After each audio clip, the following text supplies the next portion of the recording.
آله حسنت جميع حساله صلوا عليه وآله يا صاحب الجمال ويا سيد البشر من وجهك المنير لقد نور القمر لا يمكن الثناء كما كان حقه بعد الخدا وزرتوه قصہ مختصر۔ حمد اور صلاۃ کے بعد حاضرین محترم، آج کا یہ دورانی وجدانی لاحسانی ایمانی پروگرام بسلسلہ ذکر مصطفیٰ صلی اللہ تعالی علیہ وسلم کے حوالہ سے جامعہ مسجد غوثیہ میں انعقاد پذیر ہے۔ اسٹیج کی زینت فخر السادات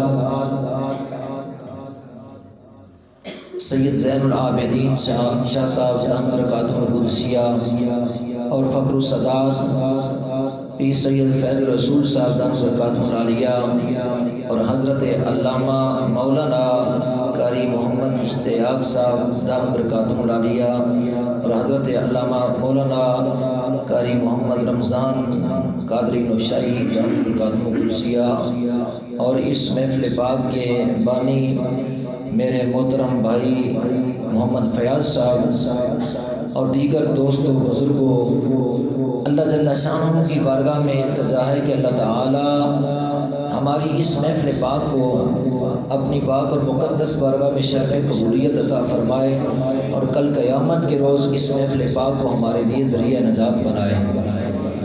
اور جتنے بھی احباب محفل پاک میں شریک ہیں، اللہ حضور کے ذکر کا صدقہ تمام کی دلی مرادوں کو پورا فرمائے اور سب کے مال و جان، عزت، ایمان اور دسترخوان میں مزید برکتیں عطا فرمائے۔ جو آیہ کریمہ تلاوت کی ہے اس میں اللہ جل شانہ نے ارشاد فرمایا وَأُبْرِئُ الْأَكْمَحَ وَالْأَبْرَصَ وَأُحْيِي الْمَوْتَ بِإِذْنِ اللَّهِ۔ آیہ کریمہ میں حضرت سیدنا عیسیٰ روح اللہ علی نبینا علیہ السلام کے تین عظیم الشان معجزات کی طرف اشارہ کیا گیا ہے۔ حضرت سیدنا عیسیٰ روح اللہ علی نبینا علیہ السلام کی جو زندگی مبارک ہے اور آپ کے تشریف لانے سے لے کر آسمان بری تک جانے تک وہ سراپتاً معجزہ تھی، سراپتاً معجزہ تھی۔ آپ کا تشریف لانا بھی معجزہ بن باپ کے اور آسمانوں کی طرف زندہ اٹھا لیا جانا بھی عظیم معجزہ۔ تو جو درمیان زندگی مبارک تھی وہ عظیم معجزات کے ساتھ بھری ہوئی تھی۔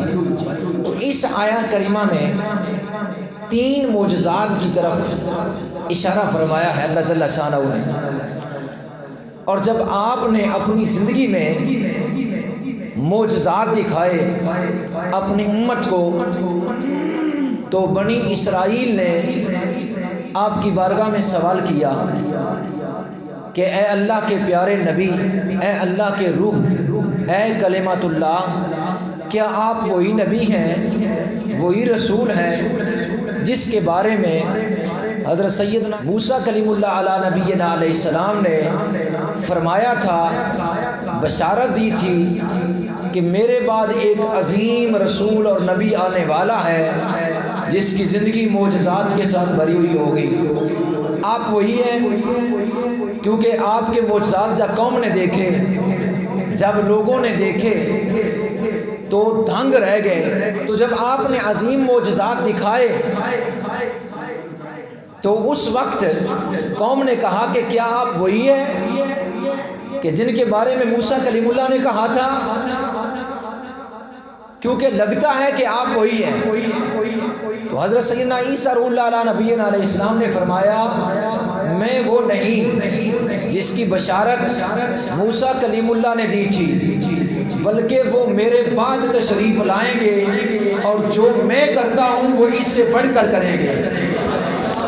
جو میں تمہیں دکھا رہا ہوں، جو میرے سے معجزات کا ظہور ہو رہا ہے، جو تم مشاہدہ کر رہے ہو، لیکن ان کا آنا میرے بعد ہوگا، اور جو میں کر رہا ہوں ان کے معجزات ان معجزات سے عظیم تر ہوں گے۔ حالانکہ عیسیٰ روح اللہ علیہ نبینا علیہ السلام کے معجزات بہت ہی عظیم ہے۔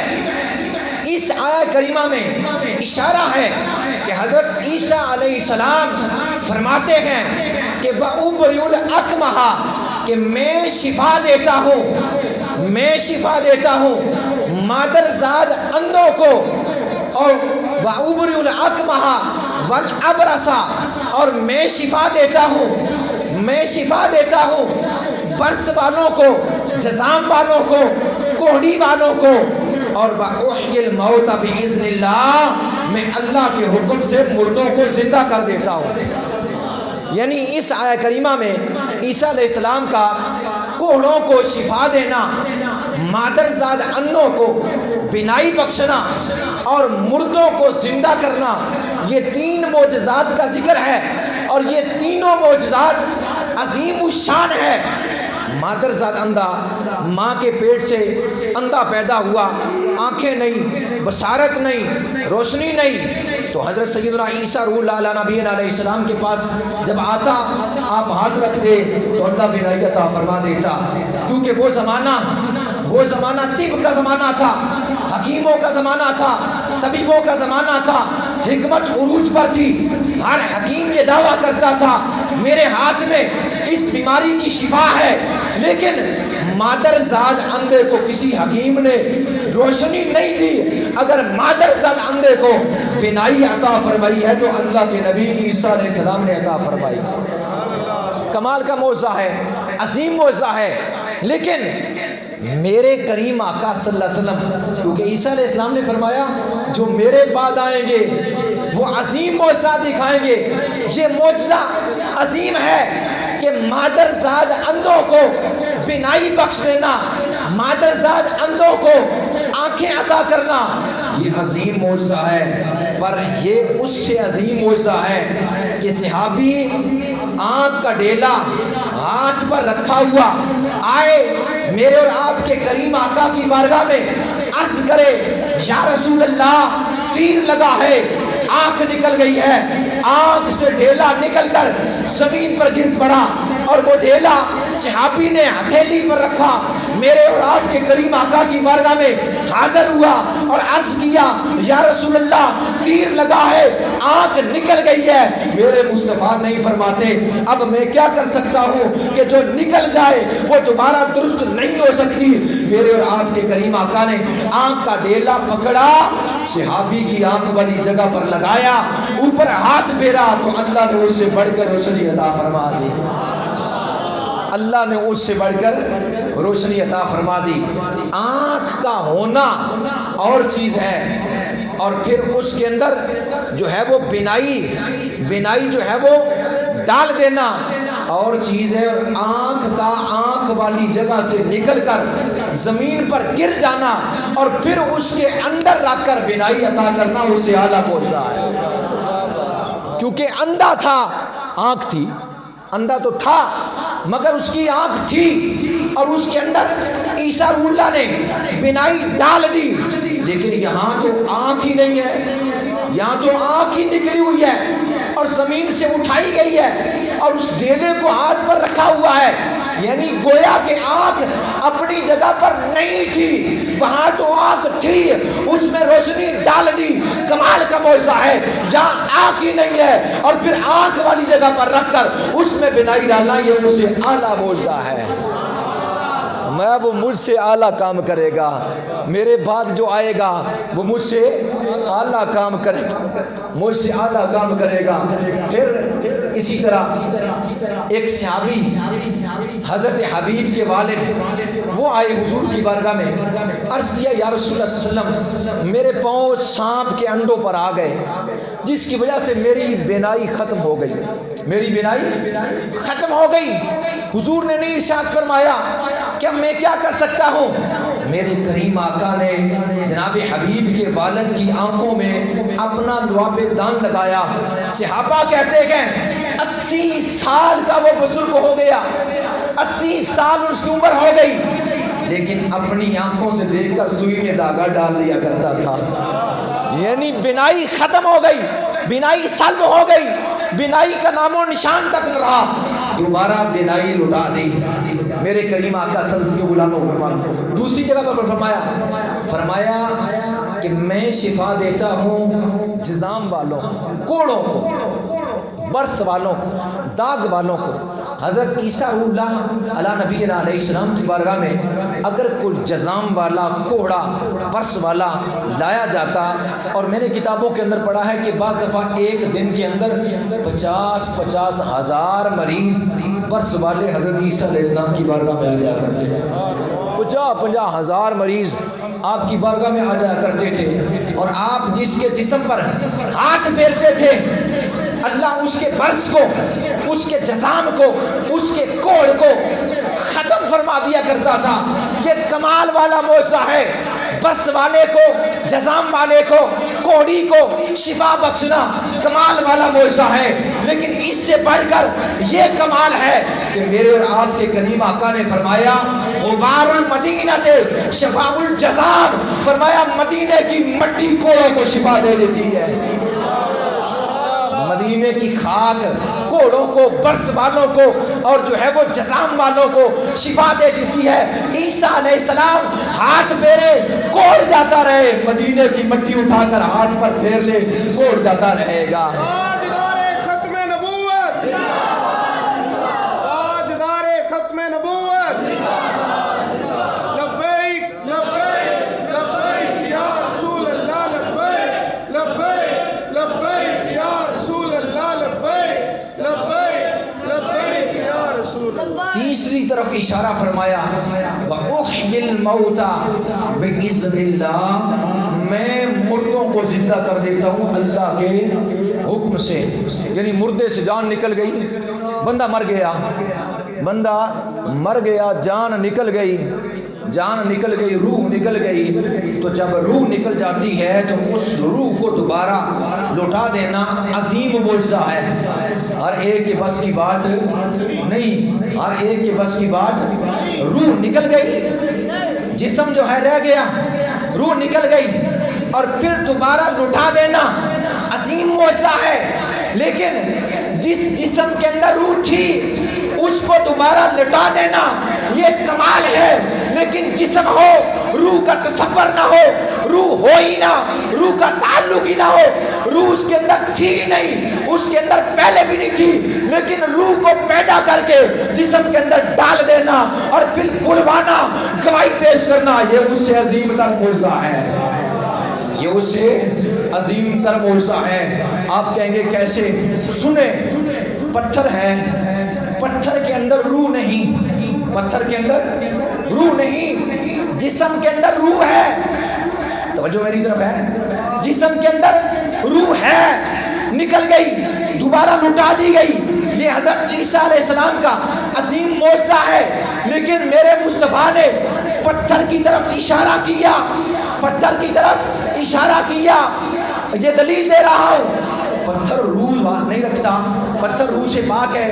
وہ تو ایک جو ہے وہ کثیف چیز ہے, ایک پتھر ہے, آپ اس کو بھلا نہیں سکتے, آپ اس کو توڑا نہیں سکتے, آپ اس کو جو ہے وہ اپنی طرف مخاطب نہیں کر سکتے, بلوا نہیں سکتے, کیونکہ وہ بے جان چیز ہے, روح کا تصور ہی نہیں ہے, روح کا تعلق ہی نہیں ہے, روح جو ہے وہ ناممکن ہے, اس کے اندر ہے نہیں ہے. ابو جہل آیا اور آ کر کہنے لگا میں جو ہے آپ سے عرض کرنا چاہتا ہوں, پوچھنا چاہتا ہوں میرے مٹھی میں کیا ہے. میرے آقا نے فرمایا میں بتاؤں یا جو مٹھی میں چیز ہے وہی بتا دے. اس نے کہا یہ عجیب تر بات ہے. فرمایا ہاں میں اگر اشارہ کروں وہ چیز بولے گی. پتھر تھا ابو جہل کی جو ہے مٹھی کے اندر. کریم آقا نے گورے گورے ہاتھ کا اشارہ فرمایا ابو جہل کی مٹھی میں. انہوں نے کہا اشہد ان لا الہ الا اللہ و اشہد ان محمد رسول اللہ. معلوم یہ ہوا عیسیٰ علیہ السلام نے ان مردوں کو زندہ کیا جن کے اندر پہلے روح تھی. میرے مصطفیٰ نے پتھر کو بلایا, کلمہ پڑھایا اور بتا دیا میں نے ان کو زندہ کیا ہے جن کے اندر روح کا تعلق ہی نہیں. روح کا تعلق ہی روح کا تصور ہی نہیں تھا. پتھر کو بلایا, کلمہ پڑھایا, اور پھر حضرت علی فرماتے ہیں میں حضور کے ساتھ تھا, جنگل بیابان ہے, درود و سلام پڑھنے کی آواز آ رہی ہے. میں نے ادھر دیکھا, ادھر دیکھا, آگے دیکھا, پیچھے دیکھا, اوپر نیچے دیکھا, آواز دینے والا کون ہے؟ اچانک میری نگاہ پڑی, میں نے ایک پہاڑ کی چوٹی پر ایک سفید پتھر دیکھا جو نبی پاک صلی اللہ علیہ وسلم کی بارگاہ میں درود و سلام کا نذرانہ پیش کر رہا تھا. حضور نے فرمایا علی میں اپنی بعثت سے پہلے اس پتھر کو جانتا ہوں, یہ میری ذات پر درود و سلام پڑھتا ہے. پتھر کے اندر روح نہیں, پتھر کے اندر روح کا تصور ہی نہیں. پتھر سے درود و سلام پڑھایا اور پتھر سے کلمہ پڑھایا. اور اسی طرح جو لکڑی ہوتی ہے لکڑی بے جان ہے, اس کے اندر روح نہیں, روح کا تصور ہی نہیں, روح ہے ہی نہیں. میرے کریم آقا صلی اللہ علیہ وسلم مسجد نبوی میں اس طوعان حنانہ لکڑی کے تنے کے ساتھ کیک لگا کر صحابہ کو خطبہ ارشاد فرماتے. ایک دن ایسا ہوا تمیم داری نے ممبر بنوایا لکڑی کا, آپ جمعے کے دن اس جو ہے ممبر کے اوپر تشریف فرما ہوئے, وہ لکڑی کا تنا اس طوعان حنانہ مصطفیٰ کریم علیہ السلام کی محبت میں رویا, اور اس قدر رویا روایتوں میں آتا ہے پوری مسجد میں گونج پڑ گئی. صحابہ پریشان ہو گئے, یہ آواز کہاں سے آ رہی ہے؟ جب میرے مصطفیٰ کو دیکھا صحابہ نے, آپ اپنے ممبر سے اترے اور اس طوعان حنانہ پر اپنا ید اللہ فوق ایدیہم والا گورا گورا ہاتھ رکھا, اس کو تسبیح دی اور اس کو خاموش جو ہے وہ کروایا. صحابہ کہتے ہیں وہ اس طوعان حنانہ اس قدر رو رہا تھا جیسے اونٹنی اپنے بچے کی جدائی میں بھی بلاتی ہے, روتی ہے اور اس کی جدائی میں شور کرتی ہے. اس طرح مسجد نبی گونج رہی تھی اس کے رونے سے. میرے آقا نے فرمایا اگر میں اس طوعان حنانہ کو چپ نہ کرواتا تو قیامت تک روتا رہتا, یہ قیامت تک روتا رہتا. اس طوعان حنانہ لکڑی کا تنا ہے, لکڑی ہے. میرے آقا نے لکڑی میں روح ڈالی, اس کو بلوایا. معلوم یہ ہوا کہ جناب بندے کے اندر روح تھی اور وہ نکل گئی, مردہ ہو گیا. دوبارہ لٹانا عیسیٰ علیہ السلام کا معجزہ ہے. پتہ یہ چلا کہ جناب بندے کے اندر روح ڈالنا عظیم معجزہ ہے, پر اس طوعان حنانہ کے اندر, پتھر کے اندر, کنکریوں کے اندر روح ڈال کر ان کو بلوانا اس سے عظیم تر معجزہ ہے. عیسیٰ علیہ السلام کے معجزے سے عظیم تر معجزہ ہے. ایک اعرابی آیا, حضرت عبداللہ ابن عمر فرماتے ہیں حضور علیہ السلام نے اس کو فرمایا اے آنے والے تو اس بات کی گواہی نہیں دیتا کہ اللہ کے سوا کوئی عبادت کے لائق نہیں, محمد اللہ کے رسول ہیں؟ اس اعرابی نے کہا اس گواہی کو اور کون دیتا ہے؟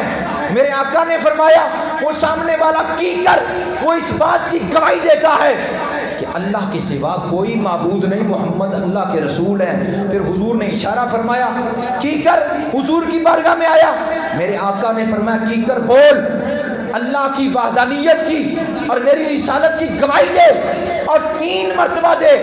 اعرابی کہتا ہے صحابہ کہتے ہیں ہم نے سنا اس درخت کے اندر سے آواز آ رہی تھی کہ محمد اللہ کے رسول ہیں.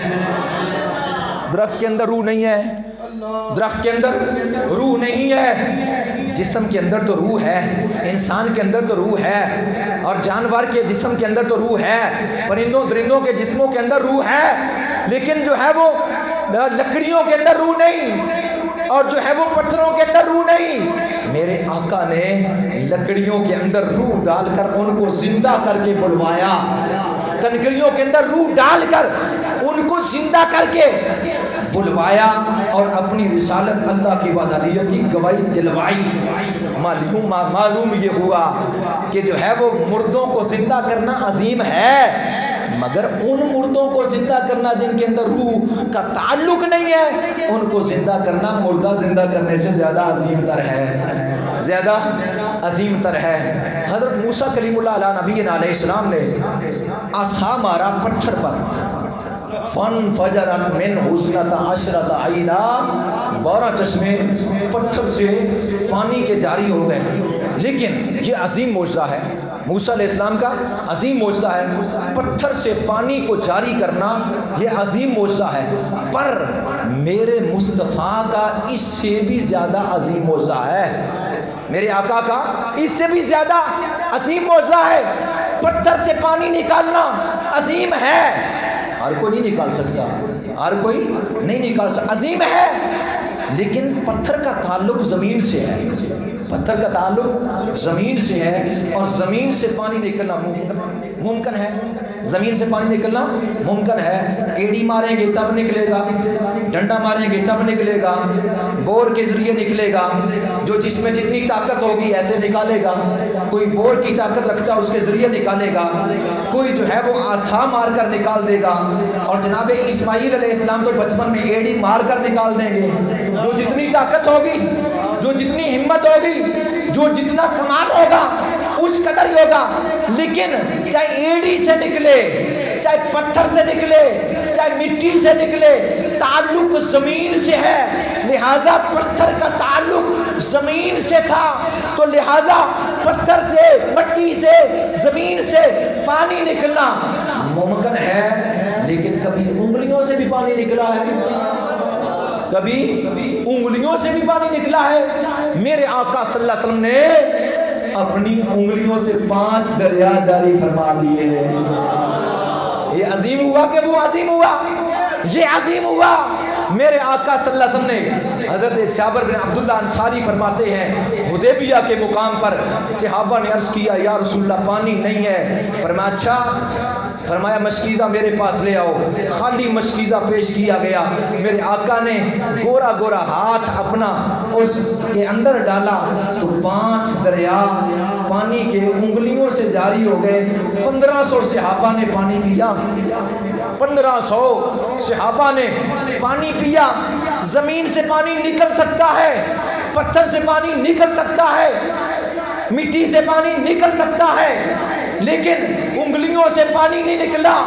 انگلیوں کے اندر تو خون ہے، انگلیوں کے اندر تو خون ہے، لیکن یہاں خون جاری نہیں ہوا، یہاں 5 دریا پانی کے جاری ہوئے، اور صحابہ 1500 تھے جنہوں نے پانی نوش فرمایا، اپنے جانوروں کو پلایا، جمع بھی کیا۔ اور عبداللہ، حضرت جابر بن عبداللہ فرماتے گئے خدا کی قسم اتنے اور بھی ہوتے تب بھی پانی ختم نہ ہوتا۔ عظیم کیا ہوا؟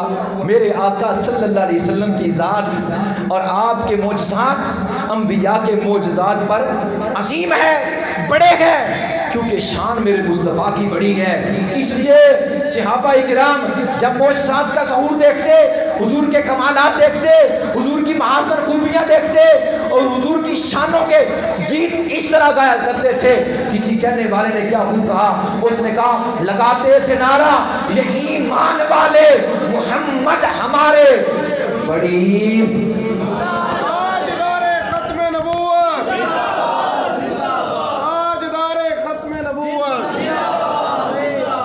یہ تو میں نے عربی کا جملہ نہیں پڑھا، لگاتے تھے نعرہ یہ ایمان والے محمد ہمارے، یہ تو نا اگر فارسی میں کہہ دیا جائے یا کسی اور زبان میں تو شاید سمجھ نہ آئے، ہم نے اپنی زبان میں یہ لفظ کہے تو پھر بھی آپ نے ساتھ نے دیا، گونج پڑھنی چاہیے تھے کہ ہمارے محمد ہمارے، محمد ہمارے، یہ لگاتے تھے نعرہ تو اب بھی لگاتے ہیں نعرہ، اب بھی لگاتے ہیں نعرہ، اس وقت بھی ایمان والے لگاتے تھے نعرہ یہ ایمان والے محمد ہمارے بڑی شان، تو اب لگاتے ہیں نعرہ یہ ایمان والے، لگاتے ہیں نعرہ یہ ایمان والے، لگاتے تھے نعرہ یہ ایمان والے محمد ہمارے، محمد ہمارے، لگاتے ہیں نعرہ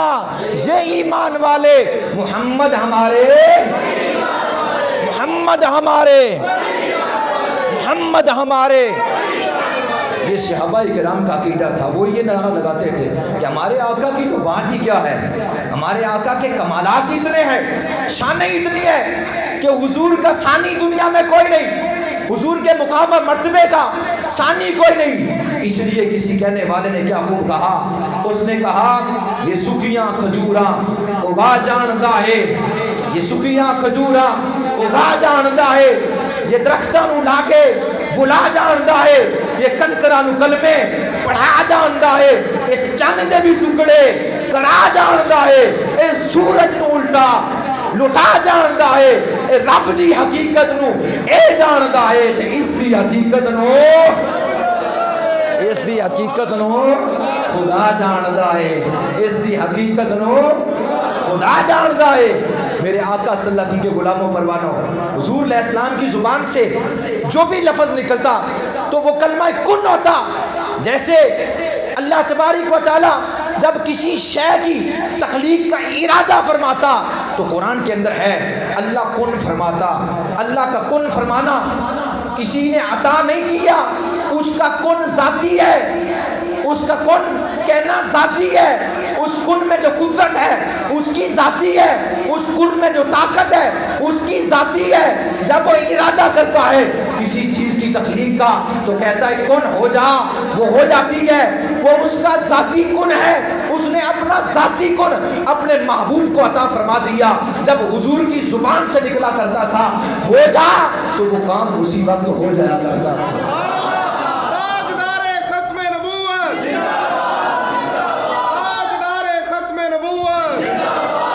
جب حضور کا ذکر ہو تو ہر ایک کو حضور کا ذکر کرنا چاہیے، ہر ایک زبان، کیونکہ یہ زبان دی ہی اللہ نے محبوب کے ذکر کے لیے ہے، یہ اللہ نے زبان دی محبوب کی تعریف کے لیے ہے۔ حضرت امام بوصیری رحمۃ اللہ تعالیٰ ایک بزرگ گزرے، امام شرف الدین بوصیری، یہ قصیدہ بردہ شریف لکھنے سے پہلے ان کو کوئی جانتا ہی تھا، قصیدہ بردہ لکھنے سے پہلے ان کو کوئی نہیں جانتا تھا۔ دین کی دنیا میں انہیں کوئی نہیں جانتا تھا۔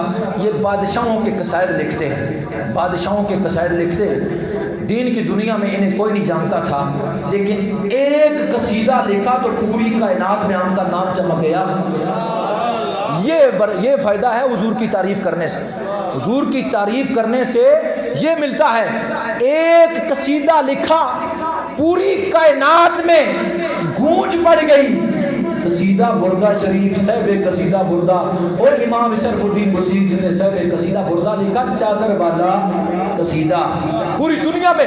اور صوفیاء فرماتے ہیں اس ایک قصیدہ لکھنے سے جو مقام ان کو ملا، اگر ایک ولی ساری زندگی چلا کاٹتا رہتا، ایک ولی ساری زندگی چلا کاٹتا رہتا، وہ مقام اور مرتبہ نہ ملتا جو ایک رات کے اندر حضور کی ثنا کی اور یہ قصیدہ لکھا تو جو مقام امام شرف الدین بوصیری کو ملا ہے وہ اس ولی کو ساری زندگی جہاں جب ذکر ہو، ذکر مصطفیٰ ہو تو ہر زبان جو ہے تعریف مصطفیٰ سن کر کوئی سبحان اللہ کہے، کوئی الحمدللہ کہے، کوئی اللہ اکبر کہے، اور کوئی حضور کی ذات پر درود و سلام پڑھے، تاکہ حضور کے ذاکرین میں نام ہو، اور حضور کے ذکر سے ہی نام بھی ہوگا، کام بھی ہوگا، نام بھی ہوگا، کام بھی ہوگا، بگڑے کام بھی ہو جائیں گے، جی بگڑے کام بھی ہو جائیں گے، نام بھی اونچا ہو جائے گا، اور دنیا میں بھی عزت ہوگی، قبر میں بھی عزت ہوگی، محشر کے میدان میں بھی عزت ہوگی۔ میں عرض کر رہا تھا کہ ایک رات ایسا ہوا، امام شرف الدین بوصیری رحمۃ اللہ تعالیٰ علیہ واپس آئے بادشاہ کی کچہری سے، گھر پہنچے تو فالج پڑ گیا، جسم پر فالج پڑ گیا۔ یہ دو باتیں عرض کرنے کے بعد اس کے بعد اجازت چاہتا ہوں۔ جس وقت فالج پڑ گیا، بعض دفعہ ایسے ہوتا ہے یہ فالج کا حملہ ایک طرف ہوتا ہے، مثلا سیدھا جو ہے ہاتھ اور سیدھی جو ہے وہ ٹانگ، اس پر فالج پڑا، ایک سائیڈ جو ہے مفلوج ہو گئی، یعنی بے حرص ہو گئی، بے طاقت ہو گئی، اور بعض دفعہ تو الٹی سائیڈ پر پڑتا ہے اور وہ سائیڈ ماری جاتی ہے، اور بعض دفعہ ایسے ہوتا ہے اس قدر شدت کے ساتھ فالج کا حملہ ہوتا ہے، دونوں ہاتھ اور دونوں ٹانگیں معذور ہو جاتی ہے اور ساتھ زبان بھی معذور ہو جاتی ہے، یعنی وہ بندہ گوشت کا لوتھڑا رہ جاتا ہے، حرکت نہیں کر سکتا، خود چل نہیں سکتا، پھر نہیں سکتا، بول نہیں سکتا، بس پڑا ہے۔ امام بوصیری پر وہ حملہ ہوا تھا، امام بوصیری پر وہ حملہ ہوا تھا کہ جس سے دونوں ٹانگیں اور دونوں جو ہے بازو مفلوج ہو گئے، جب مفلوج ہو گئے تو آپ 15 سال چارپائی پر پڑے. کتنے سال؟ 15 سال چارپائی پر پڑے رہے. اور بادشاہوں نے، جن کے آپ قصائد پڑھتے تھے اور لکھتے تھے، بادشاہوں نے اپنے خاص حکیموں طبیبوں کو آپ کی بیماری پر لگا دیا کہ آپ ان کا علاج کریں. ہر حکیم نے ٹل لگایا پر بیماری جوں کی توں ہی رہی. بیماری جوں کی توں ہی رہی، یعنی ایک ذرہ برابر بھی فرق نہ ہوا. آخر 15 سال کے بعد، 15 سال آپ چارپائی سے نہیں اٹھے. 15 سال کے بعد دل میں خیال آیا، بصیری زندگی ویسے ہی گزار دی تو نے، بادشاہوں کے قصائد پڑھتے پڑھتے آمنہ کے لال کی بارگاہ میں کچھ لکھ. تاجدار ختم نبوت، تاجدار ختم نبوت. لبیک لبیک لبیک یا رسول اللہ، لبیک لبیک لبیک یا رسول. امام بصیری نے 161 اور بعد میں 162، یعنی بعد نے کہا 161، بعد نے کہا 162، 161 یا 162 اشعار لکھے. مولا یصلی وسلم دائما ابدا علی حبیبک خیر الخلق کلہم هو الحبیب الذی ترجى شفاعته لكل حول من الاحوال مقتحم واغفر لناشدها واغفر لقارئها سلتك الخیر یا ذا الجود والکرم محمد سید القولین والثقلین والفریقین من عرب ومن عجم. اس طرح 161 اشعار جو ہے آپ نے جو ہے وہ لکھے. جب آئی نا آخری رات، یعنی شعر مکمل ہونے والی رات، جب اشعار مکمل ہوئے، اس رات کو حضور صلی اللہ علیہ وسلم خواب میں تشریف لے آئے. حضور علیہ السلام خواب میں تشریف لے آئے. یہ لکھ کہاں رہے تھے، یہ پڑھ کہاں رہے تھے، یہ بنا کہاں رہے تھے، اور بنا بھی رہے تھے، لکھ جو رہے تھے، جو اپنے جو ہے وہ ذہن نشین اشعار کر رہے تھے، چارپائی پر پڑے ہوئے، آہستہ بلند آواز میں نہیں. ان کے دل کی کیفیت بھی مدینے والا جانتا ہے. ان کے دل کی کیفیت بھی مدینے والا جانتا ہے. رات تشریف لائے اور رات خواب میں آ کر کیا فرمایا؟ فرمایا بصیری وہ قصیدہ تو پڑھ کر سناؤ، وہ قصیدہ تو پڑھ کر سناؤ. حضور کی بارگاہ میں امام شرف الدین بصیری نے قصیدہ پڑھنا شروع کیا. 1-2 اشعار نہیں پڑھے، فرماتے میں نے 161-62 اشعار پورے پڑھے. میں حضور کی بارگاہ میں 161-62 اشعار پورے پڑھے. اور جب پورے اشعار ہوئے، میری آنکھوں نے دیکھا کہ حضور کا دست مقدس میرے جسم کے اوپر ہے، اور میرے آقا کریم اپنا دست مبارک میرے جسم پر پھیر رہے ہیں، اور جدھر جدھر سے ہاتھ گزرتا جاتا ہے اللہ مجھے شفا عطا فرماتا جاتا ہے. اور فرمایا میری آنکھ کھلی، میں نے دیکھا حضور علیہ السلام نے جو میرے جسم پر ہاتھ پھیرا تھا اور میرے جسم پر اپنی چادر ڈالی تھی، اپنا کمبل مبارک ڈالا تھا. فرماتے گئے میرا جسم بھی صحیح سلامت تھا، وہ چادر بھی میرے پاس تھی. اس لیے اس قصیدے کو قصیدہ بردہ کہا جاتا ہے، چادر والا قصیدہ. فرماتے گئے جب میں اٹھا میرا پورا کمرہ جو ہے کستوری کی مان مہک رہا تھا، جسم کا فالج ختم ہو چکا تھا. اس لیے اعلیٰ حضرت فرماتے گئے ان کی مہک نے دل کے غنچے کھلا دیے ہیں، جس راہ چل دیے گئے کوچے بسا دیے گئے.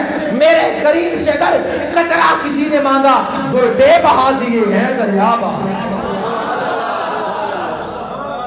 میرے کریم سے اگر قطرہ کسی نے مانگا دربے بہا دیے دریا بہا دیے. فرماتے میں اٹھا، خوشی کی انتہا ہو گئی. 15 سال کے بعد اٹھنا ہوا تھا، اور صرف امام شرف الدین بصیری کو اور حضور کی ذات، ان دونوں کے علاوہ کسی اور کو خبر نہ تھی اس واقعے کی کہ واقعہ خواب میں ہے. واقعہ خواب میں ہوا. فرماتے میں اٹھا، تہجد کا وقت تھا، خوشی خوشی مسجد کی طرف بڑھا، خوشی خوشی مسجد کی طرف بڑھا کہ جا کر نماز تہجد مسجد میں ادا کروں.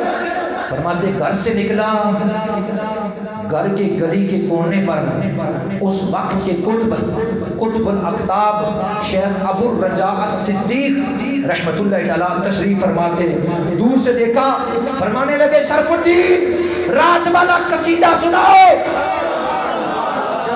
شرف الدین رات والا قصیدہ سناؤ۔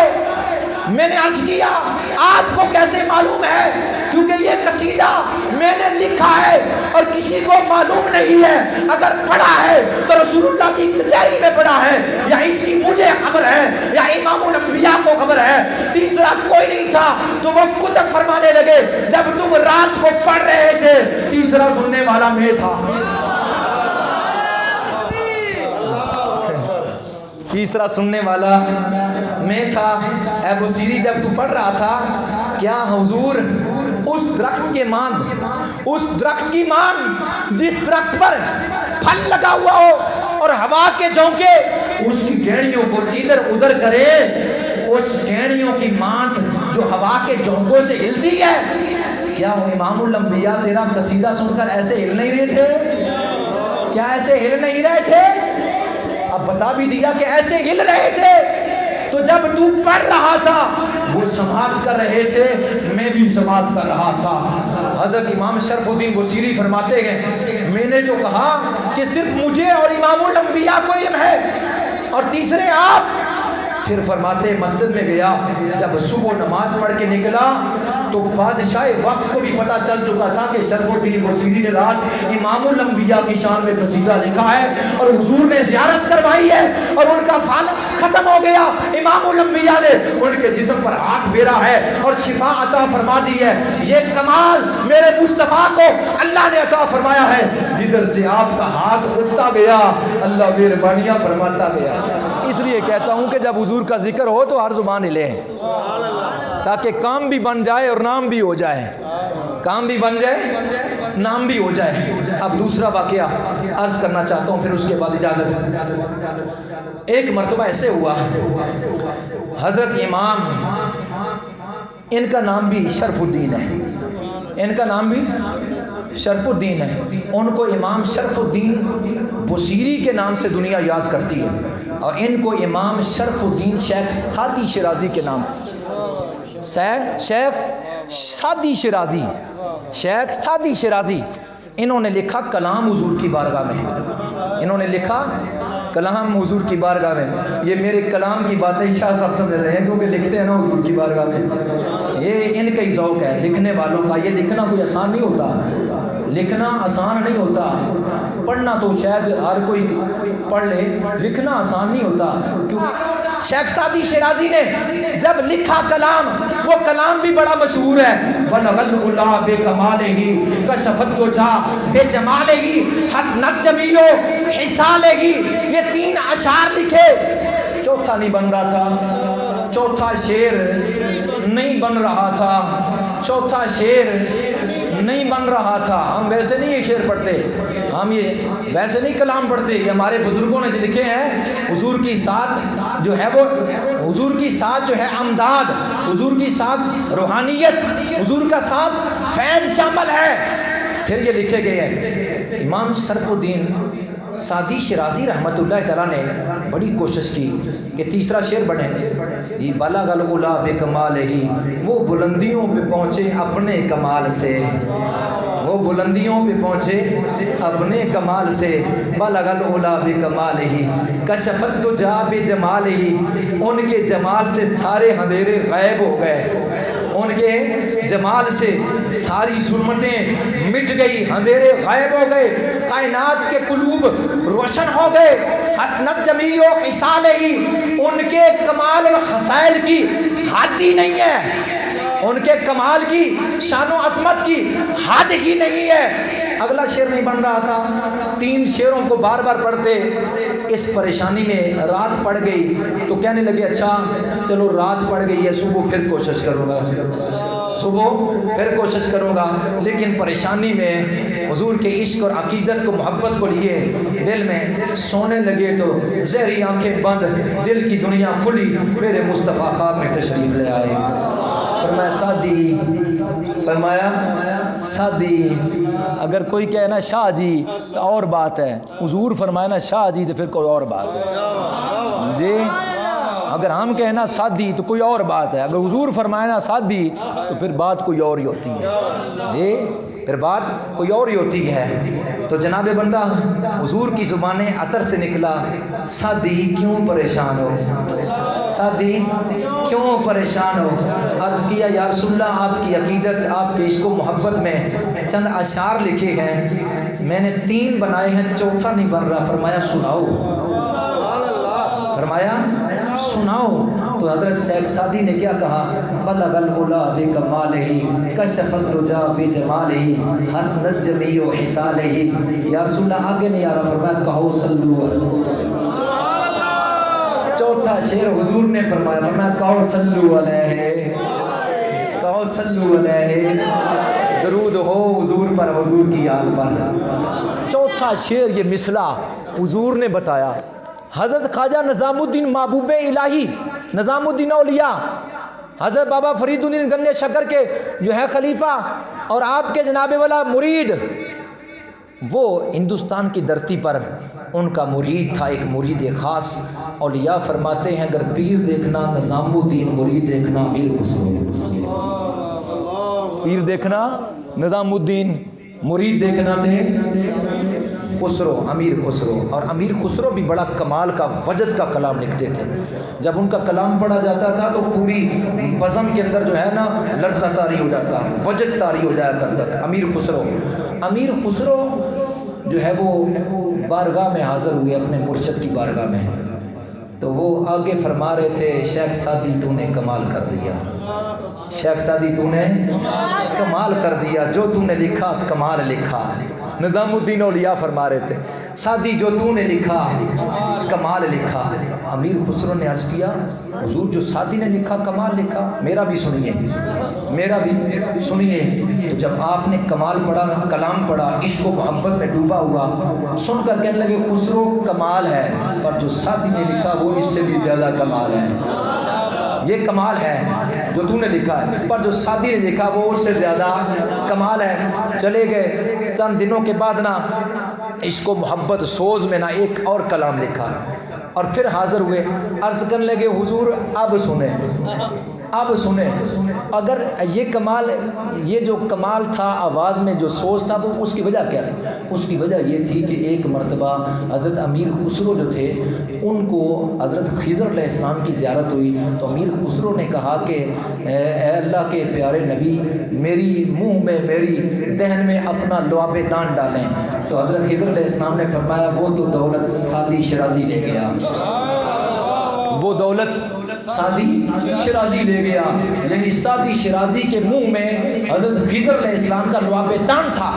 وہ واپس ہوئے اور آ کر مرشد کی بارگاہ میں روئے اور کہنے لگے کہ میری زیارت خضر علیہ السلام سے ہوئی, میں نے عرض کیا میرے منہ میں لعاب دان ڈالے, انہوں نے کہا سعدی شرازی لے گئے. آپ نے فرمایا قریب ہو, تیرے منہ میں ڈال دیتا ہوں, تیرے منہ میں ڈال دیتا ہوں. ان کے منہ میں اپنے شیخ کا لعاب دان تھا اور ان کے منہ میں حضرت خضر علیہ السلام کا لعاب دان تھا. یہ آواز ایسے نہیں بنتی, پھر گلے کھل جاتے ہیں, آوازیں بلند ہوتی ہے اور لوگ عشق کی داد دیتے ہیں, اور پھر لکھنے والا قلم اٹھاتا ہے, لکھتا چلا جاتا ہے, کیونکہ پیچھے سائیاں دا ہاتھ ہوندا ہے, پیچھے سائیاں دا ہاتھ ہوندا ہے نا, اس واسطے پھر گل بن جاندی ہے, گل بن جاندی ہے. آپ نے فرمایا اچھا سنا. پھر دوسرا کلام سنایا, فرمایا امیر خسرو یہ بھی بڑا ہی کمال کا ہے, پر جو سعدی نے لکھا ہے نا وہ بڑا ہی کمال, وہ بڑا ہی کمال کا ہے, وہ بڑے ہی کمال کا ہے. اچھا, تو جس وقت تیسری مرتبہ لکھا تو پوری کوشش کی, اور پوری کوشش عقیدت محبت کے ساتھ سوز و ساز کے ساتھ لکھا, اور دل میں خیال کیا اب تو ضرور مرشد مان جائے گا نا کہ یہ واقعی کمال کا ہے. ٹھیک ہے, جس وقت وہ پہنچے نا حضور اب جو کلام لکھا ہے واقعی کلام لکھا ہے. فرمایا سناؤ. امیر خسرو نے اپنے مرشد کی بارگاہ میں کلام پیش کیا, وجد طاری ہو گئی, لیکن جواب وہی آیا جو سعدی تو لکھیا ہے کمال ہی لکھیا ہے. جو سعدی نے لکھا وہ واقعہ مکمل ہونے والا ہے اور میں اجازت ہے. جو سعدی تو نے لکھا وہ کمال لکھا. آپ پریشان ہو گئے اور میں تو نے بھی کمال لکھا ہے. تو نے بھی کمال لکھا ہے, بہت ہی کمال ہے, بہت ہی کمال ہے, بہت ہی کمال ہے. پر سعدی جو تو نے لکھا ہے وہ اس سے بھی زیادہ کمال ہے. امیر خسرو بولے, عرض کرنے لگے شیخ محترم انہوں نے کیا لکھا ہے؟ اور میں کل آنا بتاؤں گا انہوں نے کیا لکھا ہے. کل آنا بتاؤں گا انہوں نے کیا لکھا ہے. امیر خسرو دوسرے دن حاضر ہوئے. عشاء کی نماز کے بعد خواجہ نظام الدین اولیاء جب اپنے مسند پر بیٹھتے تھے کسی کی ہمت نہیں ہوتی تھی کہ آ کر آپ کی زیارت کرے یا گفتگو کرے. اس وقت اگر گفتگو کرتا تو امیر خسرو ہی کرتا. دونوں پیر مرید کی اس وقت باتیں ہوتی, راز و نیاز کی, تیسرا بندہ کوئی نہیں ہوا کرتا تھا. عشاء کی نماز کے بعد فرمایا کل آنا. ٹھیک ہے, امیر خسرو پہنچ گئے. عرض کیا حضور آ گیا ہوں. آپ نے فرمایا تھا کل آنا. میں اچھا بیٹھ جاؤں. راز و نیاز کی باتیں ہوتی رہی. بات آخری ہے, آخری پہنچ گئی اینڈ پر. داد دینا اپنے سبحان اللہ کی, گونج پڑ جائے پورے محلے کے اندر حضور کے عشاق حضور کا ذکر کر رہے ہیں. میں آ گئے ہو, دیا آ گیا. فرمایا بیٹھ جاؤں. راز و نیاز کی باتیں شروع ہو گئی. جب کچھ پیر گزرا نا تو امیر خسرو عرض کرنے لگے حضور وہ پھر آپ بتائیں نا کہ سعدی نے کیا لکھا. سعدی نے کیا لکھا. جب اتنی بات کہی تو امیر حضرت خواجہ نظام الدین محبوب الہی نے نگاہ ڈالی. فرمایا ادھر دیکھو. جب اشارہ انگلی کا کیا درمیان کے پردے ہٹ گئے. امیر خسرو کی نگاہ مدینے میں پہنچی. امیر خسرو کی نگاہ مدینے میں پہنچی. مسجد نبوی ہے, امام الانبیاء کی کچہری ہے, صحابہ تشریف فرما گئے. امیر خسرو نے دیکھا شیخ سعدی شیرازی ہاتھ باندھ کر مصطفیٰ کی کچہری میں کھڑے گئے. حضور فرما رہے ہیں سعدی ذرا پڑھ کے دکھا.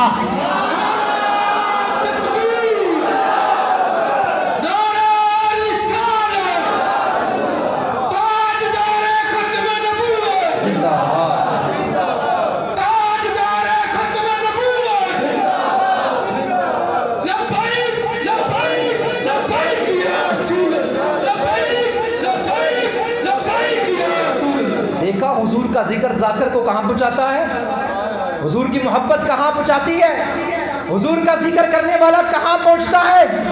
امام الانبیاء نے فرمایا سعدی پڑھ. امیر خسرو نے دیکھا امام الانبیاء کی کچہری میں سعدی کہتا ہے بلغ العلا بے کمالے گی کشفت تجا بے جمالے گی حسنت جمیو خصالے گی صلو علیہ وآلہ گی. ابھی جملہ مکمل ہوتا ہے حضور پھر فرماتے ہیں سعدی دوبارہ, سعدی دوبارہ پڑھ, سعدی دوبارہ پڑھ. جب تیسری مرتبہ حضور نے فرمایا سعدی دوبارہ پڑھ. جب تیسری مرتبہ فرمایا سعدی دوبارہ پڑھ. امیر خسرو کہنے لگے اے میرے پیر و مرشد بے شک آپ نے جو فرمایا ہے سعدی نے حق لکھا ہے. میں بھی کہتا ہوں جو سعدی نے لکھا ہے وہ کسی نے نہیں لکھا. میں بھی کہتا ہوں جو سعدی نے لکھا ہے سچ لکھا ہے, حق لکھا ہے. جو سعدی نے لکھا بھی سعدی نے ہے اور سنایا بھی سعدی نے ہے اور امام الانبیاء کو سنایا ہے, امام الانبیاء کو سنایا ہے.